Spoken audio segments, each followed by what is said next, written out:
బేల మండలంలోని బాది అటవీ బీట్లో స్వల్ప ఉద్రిక్తత వాతావరణం చోటు చేసుకుంది. రైతులు సాగు చేస్తున్న పోడు భూముల్లో కందకాలు తవ్వి చెట్లను పెంచడానికి అటవీ అధికారులు ప్రణాళికలు సిద్ధం చేయగా రైతులు వారిని అడ్డుకునే ప్రయత్నం చేశారు. గత 20 సంవత్సరాల నుండి పోడు భూములను సాగు చేయనివ్వకుండా ఎందుకు అడ్డుకుంటున్నారని వారితో వాగ్వాదానికి దిగారు. ఇబ్బందులకు గురి చేస్తూ పోడు భూములు లాక్కోవడానికి ఎందుకు ప్రయత్నం చేస్తున్నారని ప్రశ్నించారు. ఇక్కడ ఉన్న రైతులకు కనీసం గుంట భూమి కూడా లేదని, ఉన్న పోడు భూములను అటవీ అధికారులు తీసుకుంటే తాము ఎలా బ్రతకాలని ఆవేదన వ్యక్తం చేశారు. ఉన్న భూములను అటవీ అధికారులు లాక్కుంటే ఆత్మహత్యలే శరణమని, పురుగుల మందు తాగి తనువు చాలిస్తామని హెచ్చరించారు.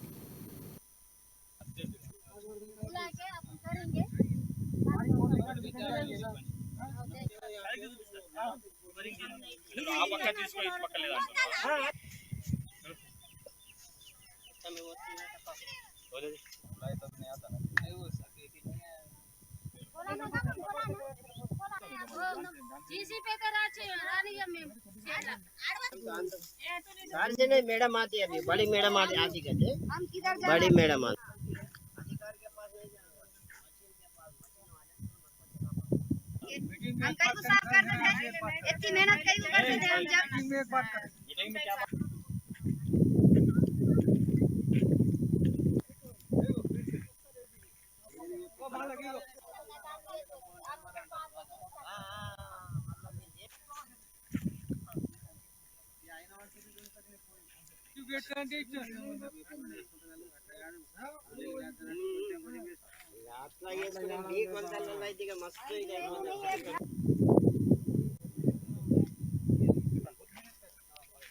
हमारा ये भादी ग्रामम है।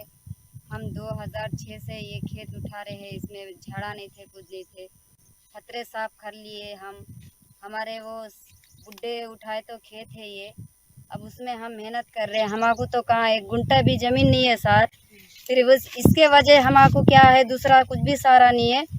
और हमारे ये बचा है कि डब्बा बचा है, हमारे ये बच्चों के साथ में हम ये पी लेके यहीं ख़त्म हो जाते सर। फिर हमारे को दूसरा रास्ता तुम बताओ, नहीं तो इसके सिवा हमारे को कोई रास्ता नहीं है सर। మా గ్రామం బాది. మేము ఇక్కడ వ్యవసాయం చేస్తున్నాం, కానీ ఇది కొట్టుకున్న భూమి. ఇక బండాలు ఇంత ఏరుకున్నాం మేము సార్, కానీ ఇక్కడ మాకు 1 గుంట కూడా భూమి లేదు. ఇదే లాక్కునే కాస్తున్నాం సార్. మాకేం మిగిలింది? ఈ డబ్బా మొత్తం భూమి లేదు. మాకు ఏం బతుకు సార్ ఇది? అందరూ ఆచి భూమి మాకు, ఆ భూమి మాకు అంటున్నారు. మాకు ఏం మిగులుతున్నది అని.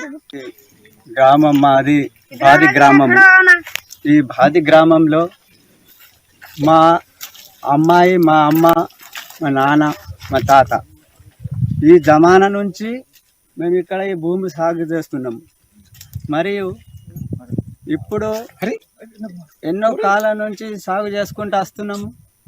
ఇప్పుడు ఫారెస్ట్ డిపార్ట్మెంట్ వాళ్ళు ఇక్కడ నుంచి మీరు వెళ్ళిపోండి, మళ్ళీ మీరు లేకుంటే సగం సగం భూములు వెళ్ళి నడమల సర్వే చేసుకుంటా ఇక్కడ వస్తున్నారు. నా పేరు మాణిక్రావు ముఖ్య. నాది అయితే సర్వే నంబరు 5857. ఈ సర్వే నంబర్కు కనెక్షన్ ఉన్నది. మరి వీళ్ళు ఆ కనెక్షన్లో కూడా తాడేసి ముగ్గేసిండ్రు. ఇప్పుడు జీసీపీ తీసుకొచ్చి మరి లొందలు కొట్టి మేము చెట్లు పెడతా అంటున్నారు. మరి మన రేంజర్ ఆఫీసర్కి ఏం చెప్పిందంటే, ఇక్కడ మా పడిట్లు ఉన్నాయి మా పక్కలకు అంటే ఆ పడిట్లే ఇచ్చేయండి అన్నారు. ఆ పడిట్లు ఇచ్చే అన్న తర్వాత నట్టి నడన్ల చేన్ల తాడేసుకుంటా ఇప్పుడు చెట్లు వేస్తున్నారు. మరి ఆ తాడేసుకుంటా నట్టి నడన్ల చెట్లు వేసినాక మాకు ఒక కోనరెడు భూమి ఉంచినప్పుడు ఆ కోనరెడు భూమిలో మేము ఎట్లా బతకాలా?